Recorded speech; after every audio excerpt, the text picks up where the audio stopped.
Ohio plan. We had a new park at Chickagami Park. We took the risk manager, I drove him down in a snowstorm down to Chickagami, and he didn't even want to get out of the vehicle and look at the park, so I'm much of a risk manager. I'm going back to Big Creek Park, so we've got a pretty robust risk management services, if you will, through public entities pool. Dawn, you want to talk a little bit about the grants we received? Yes. They're small grants, but nevertheless. So they do offer, it's called their PEP Plus grant program, which allows agencies to apply for funds up to $1,000 annually to aid in purchasing safety items that help with risk control, such as PPE, safety signage, playground safety materials. Since we've been with PEP, we've received $5,492 from that grant. We usually, for the past couple of years, we've received the full $1,000 from that. So those monies go into safety, so Yeah. what, everything from vest, safety vests to cones to Yeah. safety glasses. All of that's covered under that. All right. We do have to renew by the end of May, so if we were to table this one, it'd be a pretty tight timeline, but, yeah. I'll make a motion to go with full again. I second. Thank you, thank you. All right, we'll call the vote. Mr. Greeno? Yes. Mr. Legata? Yes. Mr. Steiner? Yes. Mr. Bates? Yes. And Ms. Carpucci? Yes. Thank you.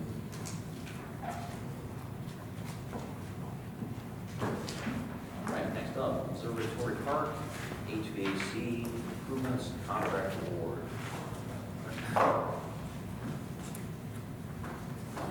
Commissioners, on April 4, 2024, one proposal of the 7 requested was received for the Observatory Park HVAC improvement project. The proposal is based on the contract documents dated March 11, 2024, and plans prepared by TEC Incorporated Engineering and Design. After reviewing the low proposal of $52,140 that was submitted by Dunbar Mechanical on the information provided within the contract documents, they fulfill the requirements to be eligible to execute the project in accordance with the contract documents. It is recommended that the Board of Park Commissioners accept this proposal for $52,140 and award the contract to Observatory Park HVAC Improvements Project. The recommendation is based on the following items. The submitted proposal has been reviewed and determined to be complete. The submitted proposal is within the estimated budgeted funds for this capital improvement. Dunbar Mechanical has successfully completed the Veterans Legacy Woods HVAC replacement project in 2023. The Ohio Auditor Findings for Recovery Database yield no results for Dunbar Mechanical Incorporated.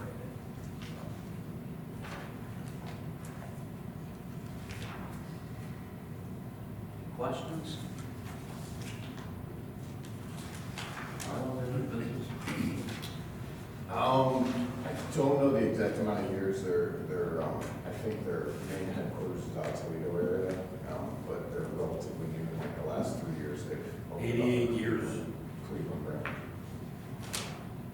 Says right here.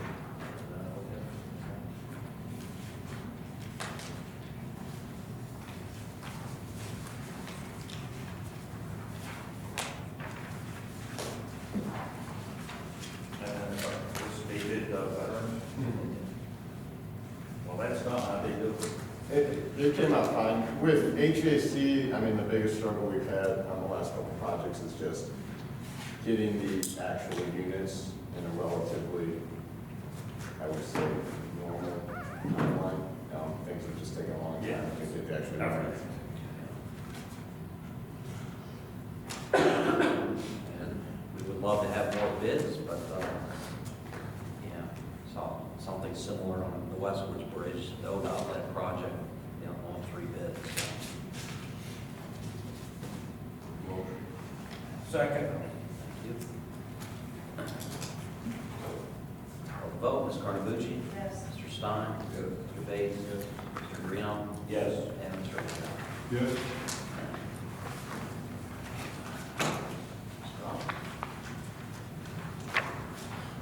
Say the best for last. Memorandum from me, Commissioners, please find attached property donation agreement between West Creek Conservancy, Joppa Park District. Agreement is for 117 acres of land northeast of our observatory park. I have attached a color map of the property with the memo, and we're requesting the Commissioners approve the donation at our April 15th meeting. Pending your approval, we'll execute the donation agreement. The property will then proceed to escrow for transfer of ownership to Jogga Park District. Before I entertain a motion, Paul Pira has been on the property. I was fortunate enough to accompany Paul on one of those site visits and just have Paul share a couple things about the property. A couple pictures and what's unique about this property. Thank you, John. Thank you, Board. Give me a couple of minutes here to talk about a potential nice piece of property for the Park District. I really obviously always love coming before you and talking about something like this. It's located, let's see, it's right up here in the part of the county right there, right adjacent to Observatory Park. Here's Observatory Park. Here's the piece of property. About 119 acres. John and I went out once, and then I went out subsequently once or twice and took a nice walk around, mapped some things, and wrote up a report for review. It's got a nice mixture of some intact, some younger forests, but nevertheless pretty interesting forests, some larger marsh habitat, and then this area here is recently restored by the Nature Conservancy as part of their wetland in lieu fee mitigation program. And so basically they take funds that are directed to them through impacts to wetlands and streams from the Army Corps of Engineers and Ohio EPA, and they use that money to actually build or preserve really nice pieces of property and build wetlands and streams on them where it's going to make a real difference, high quality stuff. So that's what this is. This is now scattered with all kinds of really nice wetlands. It has forests, like I said, on it, pretty nice, decent stuff coming through. Not a lot of invasive plant issues on this property, which I like. Here's some of the natural wetlands existing in the forested areas, real nice, high quality. This time of year, really important, fill up with water, vernal pools, great in an amphibian habitat. Spotted salamanders, wood frogs, things like that are really important. They rely on this kind of habitat. Here's some of those wetlands that I was talking about that were created. Really, really good habitat. As I was walking around there, I saw and heard these critters, sandhill cranes. They're a threatened species in Ohio, but really beautiful wetland bird. Stand about this tall, very, very, just a great, great bird. And they migrate usually down to Florida area. They mate for life. They live 20, 30 years. But they're relying on this nice wetland habitat and adjacent kind of farm fields and things like that. So that was nice to see. What I do is, again, I have something called an NQEI, Natural Quality Evaluation Index, and I write a report for each piece of property that John sends me out to go take a look at. And it's based on a number of things. I have 20 different metrics that I score the piece of property, kind of the naturalness and wildlife habitat on the property. This one scored a 52. And that puts us somewhere in the average range of all of the properties that I've looked at. But I think it's going to just keep getting better, this piece of property. And I've looked, 55 to 60 pieces of property in a 10-year here. So what ends up happening here when I have those break points and things, usually I try to make recommendations at the end of the document. Anything above like a 62 is really, really great and something we need to seriously consider if it was being sold for acquisition. Anything below 43 really shouldn't be considered. And then in between kind of things, a little bit above that, we should think about if they're with a couple of different factors. Number one, are there any rare species which were on the property? We did see those. And also adjacency to the park district. So that makes a lot of sense to us. It's right next door to Observatory Park. It'd be natural fit, great addition. The bigger the pieces of property, the bigger the habitats, the more sustainable they are for wildlife. So it just makes sense to grow off of other existing parks that we have. So that's my spiel on this piece of property. There are some things, there's a management plan with the property that I have reviewed that was drawn up by the Nature Conservancy. And there's some things in there, we have to do some invasive plant work, which is not an issue. We already have a natural resource management staff devoted to invasive plant work on the property. But it, like I said, it's a great piece of habitat and makes total sense as far as I'm concerned for adjacency and building off of Observatory Park, our largest park right now. So, yeah. Any questions? I'll be more than happy to field those. Questions for Paul or someone?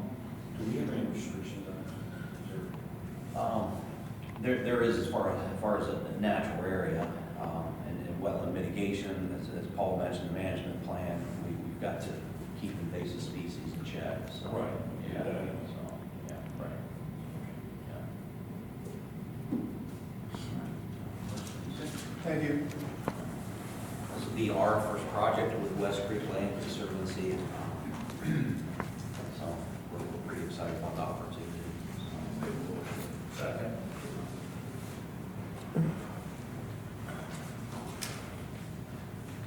Other questions or comments? I'll call the vote. Mr. Bates? Yes. Mr. Greeno? Yes. Ms. Carnabucci? Yes. Mr. Legata? Yes. And Mr. Stein? Next up, surplus property. Get there, just one item, 6-foot table with wood veneer top, scrap, it's junk. What's the motion? Make a motion. Second. Thank you. Mr. Stein? Yes. Ms. Carnabucci? Yes. Mr. Legata? Yes. Mr. Bates? Mr. Greeno? Yes. All right, Mr. Stein, we have a few accomplishments to talk about. First and foremost, wasn't last Monday great? So we're going to show you some pictures, some video of solar eclipse. Will you enjoy those? Talk a little bit about 2024 Great Solar Eclipse. 1 week ago today, the Great Jaga Total Solar Eclipse attracted 3,200 exuberant visitors. Exuberant they were. Nice word, Sandy. Thank you. Exuberant visitors ready to experience a once-in-a-lifetime event together at the Jaga County Fairgrounds. Mother Nature did not disappoint. Thousands came out for a wide variety of eclipse viewing crafts and activities. 11 food trucks, 10 4-H chickens. How do we know they were 4-H chickens? They were 4-H families. Yeah. 10 4-H chickens, exclusive event merchandise, camaraderie, and plenty of wide open spaces spread out with the family, friends, and neighbors. By all accounts, the 360-degree view of totality was incredible. The event also showcased Jaga County hospitality for visitors from Pennsylvania, Michigan, Maryland, New York, Kentucky, Virginia, Washington, D.C., West Virginia, California, Illinois, and many other areas of Ohio not in the path of totality. So a big congratulations to Special Events Coordinator Holly Souter. She did a great job. Appreciate Holly. Also our astronomy naturalist, astronaut Chris Metrick, and Chief Naturalist John Collar for doing the heaviest lifting to bring the spectacular down to Earth. And to Grounds and Facilities Manager Joe Slepko, his team for executing the plan to smoothly park all of those cars and keeping everyone off the grass in a wet time of year. So also thank you to our Ranger Department for helping out with parking and security. But also on Monday, our other parks with great open views were chosen by an estimated 1,650 eclipse watchers.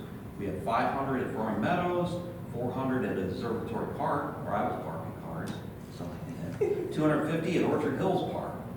All 33 of our campsites were booked Sunday night, about half from out of state. 23 staying Monday night as well. 16 facilities were reserved Monday, and 11 boating permits were issued. I imagine some people went out on the boat to view the solar eclipse on Bass Lake. So, Mike Benish and I parked cars in Observatory Park. It went very well. So it was encouraging to see that park sell out, if you will, and everyone enjoy a spectacular event. So it was, yeah, I didn't know what to expect, but it was really absolutely awesome. So, anything else to add, Sandy? No? Just the video. Yeah. Roll the clip. Roll it. Yeah, we got some video footage.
Safety announcement, put your glasses on. Do not stare at the sun. You will damage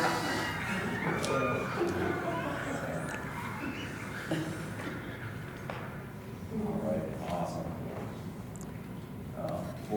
For the meeting minutes, I want staff to know how extremely proud I am of you. It was a lot of planning, a lot of effort leading up to it, and we knocked it out of the park. So wonderful event. So 3,200 was just enough. We were thinking 8,000, then we reran our parking estimates at right around 900 cars. We think we had about that many, so it was great. We had a lot of walk-ins too. We had a lot of people, I don't know where they parked, but they parked somewhere and they walked in. Food trucks were great.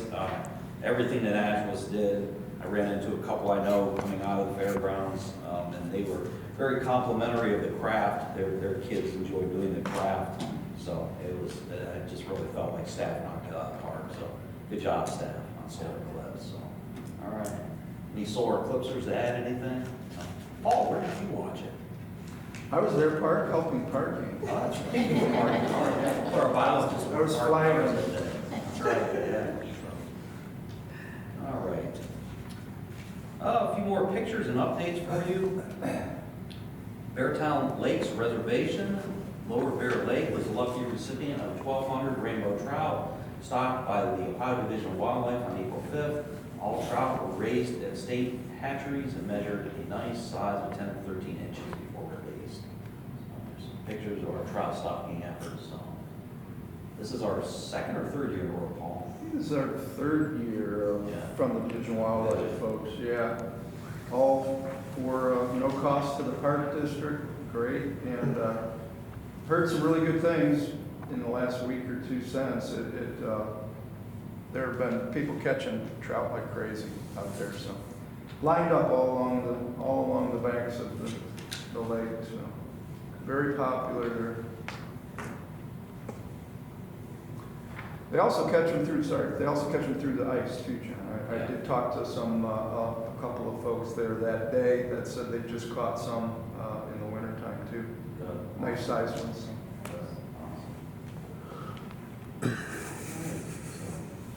Great partnership with our colleagues at Ohio Division of Wildlife. All right, a few more updates from our naturalist department. Maple sugaring season ended after 16 public programs, including 3 Saps Horizon Sundays. Total sugaring program attendance was 1,341. And in In March, the Westwoods Nature Center greeted 1,558 guests, and the Naturalists hosted a total of 119 programs with a total attendance of 3,330 people. So thank you, Naturalists. And that's all I have for Commissioners' time. Anything from the Commissioners? Just a great job on the Thank you. clips, everything. Thank you. Appreciate it. All right, moving on. Executive session. I don't have anything to propose for the executive session. Do the Commissioners? Not. The announcement of the next board meeting is May 20th at 8:30 a.m. at this location. With that, entertain a motion to adjourn. Second. Mr. Graham? Yes. Mr. Martucci? Yes. Mr. Legata? Yes. Mr. Bates? Mr. Steiner? Yeah. Thank you, everyone.